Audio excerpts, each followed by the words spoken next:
Le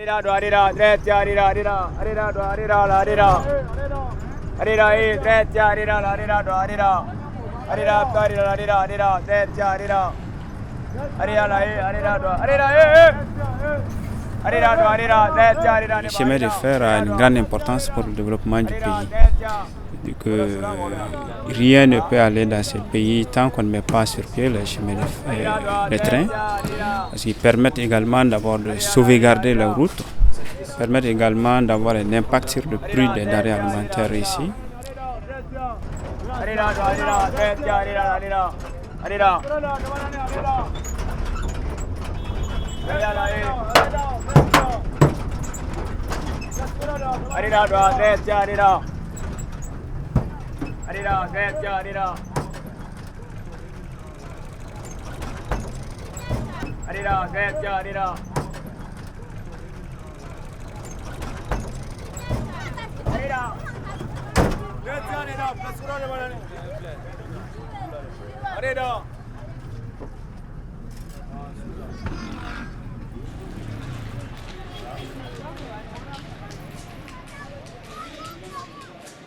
Je suis avec M. Diarra, comme vous le connaissez, moi je suis Sidibé.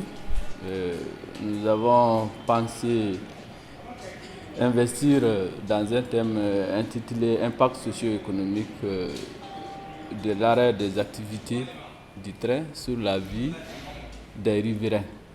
Moi c'est Mohamed Mokhtar, lui c'est Souleymane Koulibaly. Nous avons été intéressés par une enquête au niveau des rails, dont le thème c'était centré sur le chômage. Par rapport aux travailleurs, nous n'avons pas rencontré des difficultés, mais par rapport aux riverains, vraiment, c'est ce qui nous a mis en retard. Quand vous voyez ici, ceux qui sont là, c'est tous des cheminots. C'est les cheminots qui sont là. Donc pour avoir les familles riveraines, il a fallu aller jusqu'au fond de Tomgorougou. Donc on a marché jusqu'à Tomgorougou.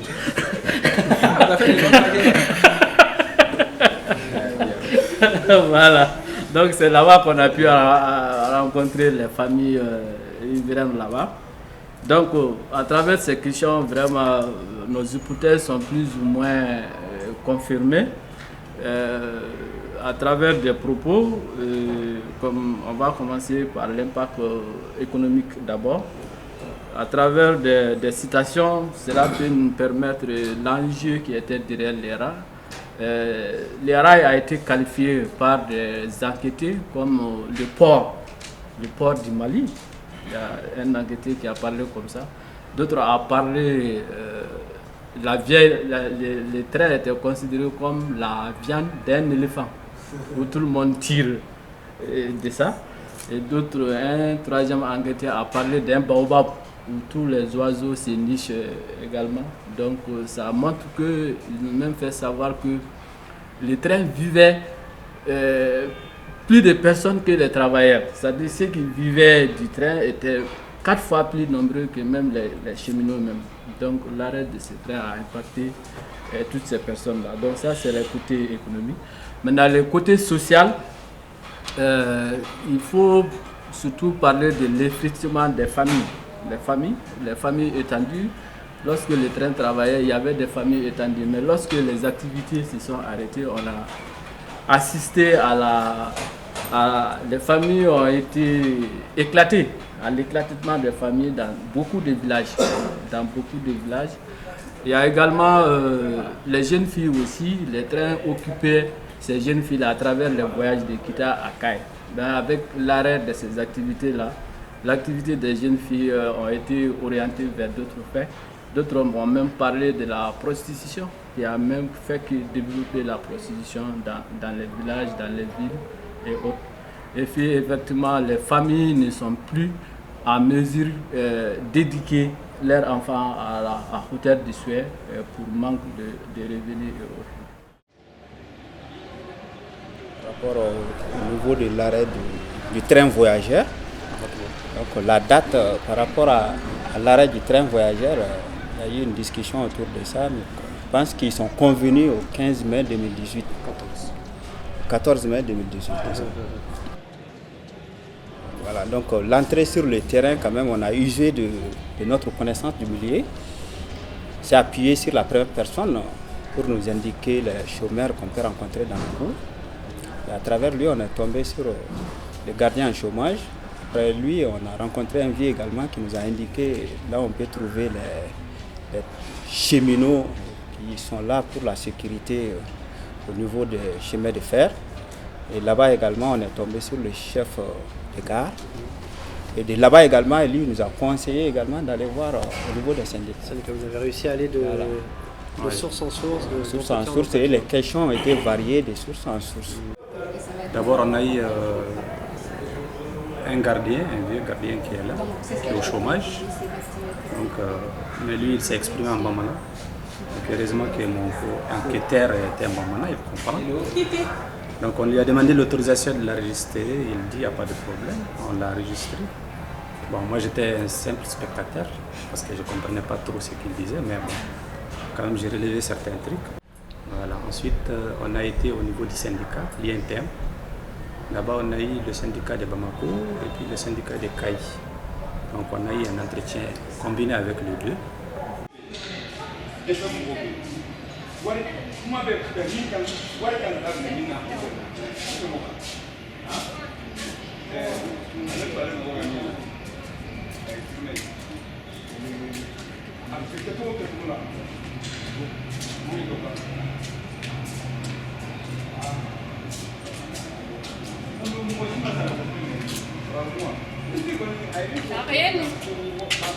Hein? Vous avez rien eu? Comment ça? Vous avez donné des rendez-vous ou quoi? Oui, si, parce qu'il avait dit que si on pouvait venir dans le jour, mais ils étaient vagues. Et quand on leur demandait d'enregistrer, la plupart ne voulaient pas.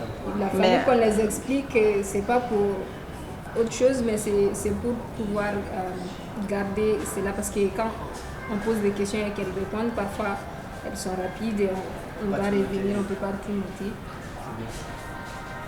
C'était en gros ça. Et vous avez eu l'impression de tourner en rond un peu ou de progresser, ou les questions, les réponses étaient un peu les mêmes d'une personne à une autre? À peu près. Par rapport aux difficultés, la plupart, elles se plaignent de l'arrêt. On a fait 10 entretiens. 10 déjà? On lui a aussi demandé depuis combien de temps elle vend autour de la gare. au début elle était réticente, Oui, mais elle ne voulait pas. après on a joué la carte de la petite fille quoi, avec sa grand-mère. Donc après elle a donné des réponses satisfaisantes.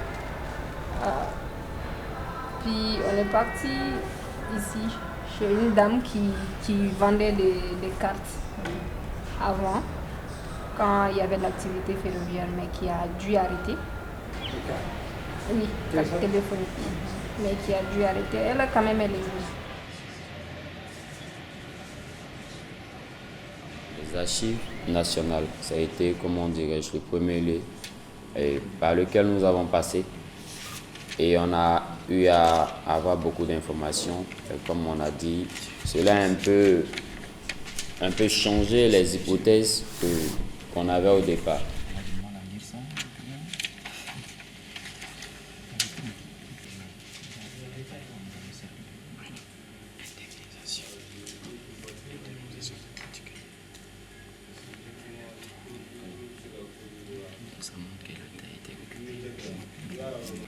Que certains d'entre nous se disaient que la gare, l'espace qu'occupe la gare n'était peut-être pas occupé, que c'était une brousse.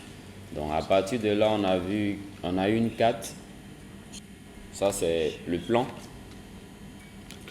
de la gare. Donc vous voyez les écritures en noir. C'était différentes cases qui étaient là bien avant, comment dirais-je, l'implantation de la gare. Ça montrait que l'espace était déjà occupé. Parlant des premiers occupants de Bamako, c'était la famille Nyakate. Donc, par déformation, qui est devenue aujourd'hui les Nyari, donc qui sont les premiers notables de Bamako. Donc, parlant de foncier, nous nous rendons compte qu'à l'époque coloniale, il fut une expropriation du dit espace. donc en 1903. Donc en son temps, Bamako contient 34 000 personnes. Retenez bien aussi que la gare ferroviaire de Bamako a été inaugurée sans que l'achèvement soit effectué. Donc le premier train est arrivé à Bamako par gare et par le chemin de fer en 1904. C'est en 1924 que la gare fut totalement achevée.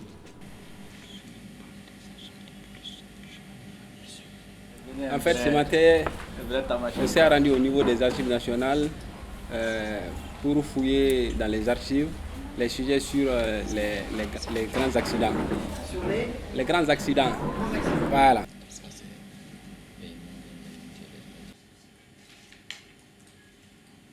Le premier cas qu'on a noté, c'est le cas de Daba Diarra.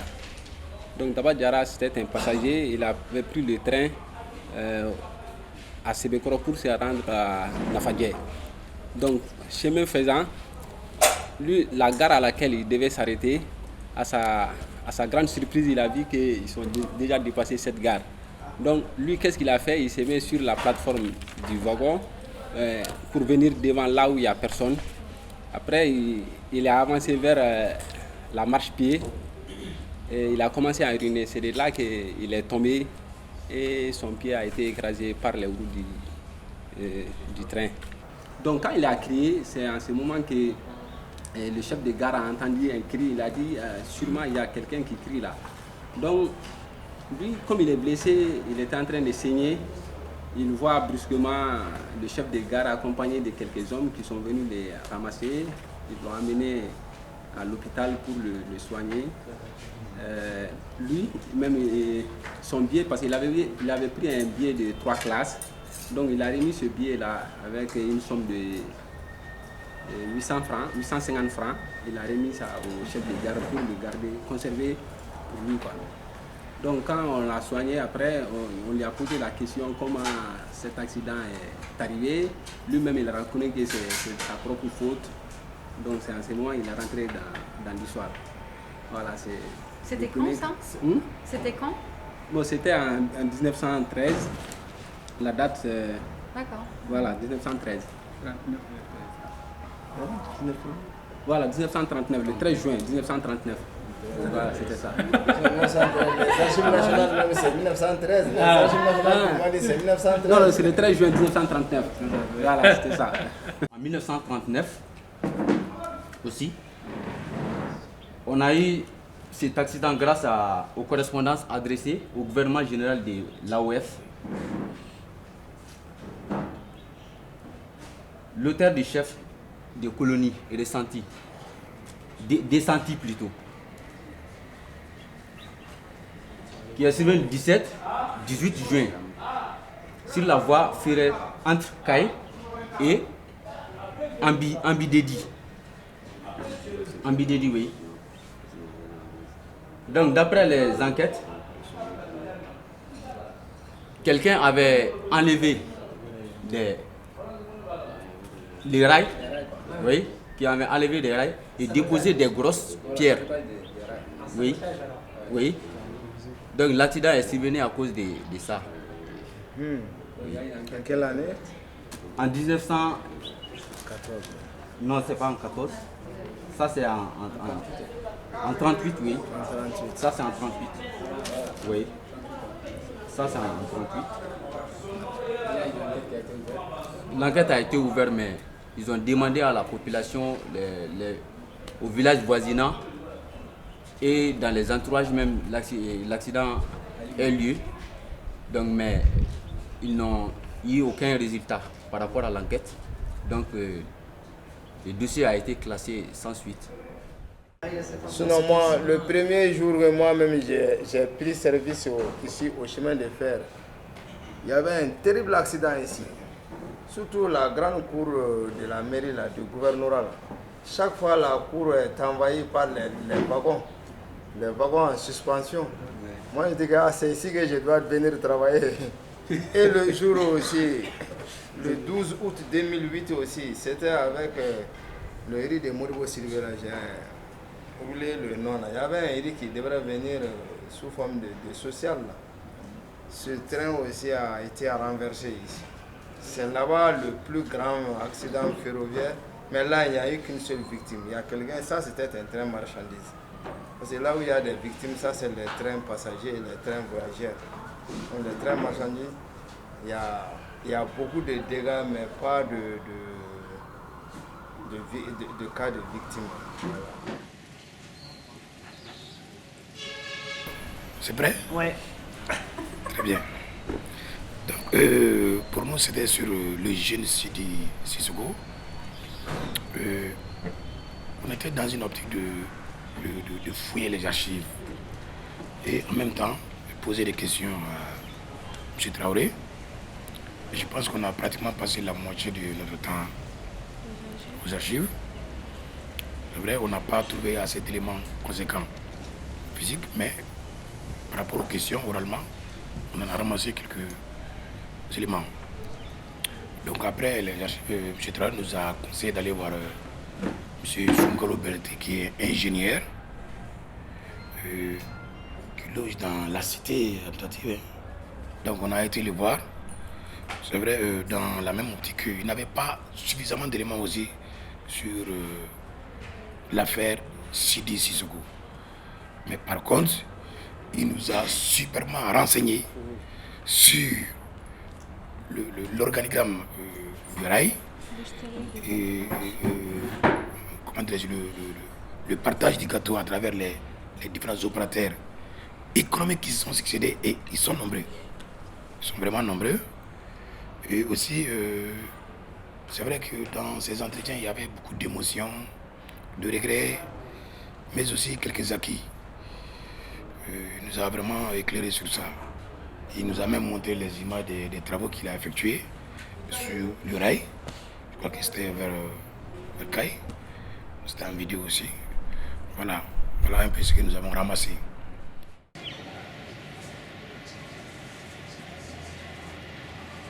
À côté du train également, il y avait les buffets de la gare, vraiment qui avaient une place déterminante dans l'économie du chemin de fer. Un seul voyage du train, le buffet pouvait générer 1 million de francs CFA avec un seul voyage d'un train. Et nous sommes au buffet hôtel de la gare. Bon, il ne faut pas fermer les yeux sur ça aussi.